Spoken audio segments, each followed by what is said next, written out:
Hi, welcome back to our channel. In this video, I will show you how to adjust font size and text size on your iPhone 17 Pro.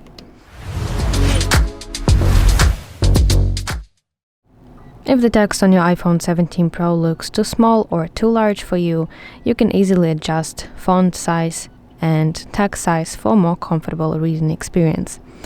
Okay, so let's do that. Open Settings, and you have to scroll until you reach Display and Brightness section.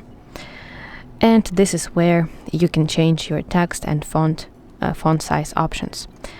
So go to text size option, and you can move the slider left to make the smaller size of the text.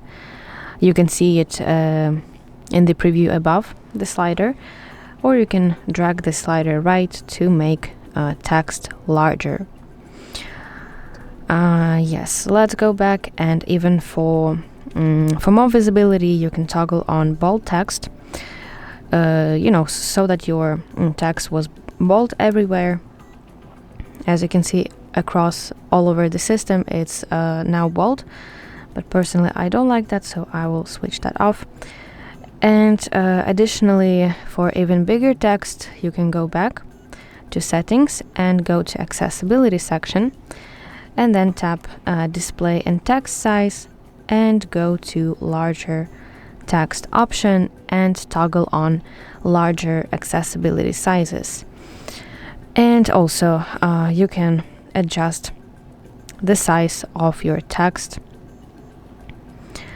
by using this slider. So yeah, that's pretty simple. With just a few adjustments, you can customize the font size and text size on your iPhone 17 Pro for better viewing experience. So that's it. Thank you for watching. If you found this video helpful, please like it and subscribe to our channel to see more content like this.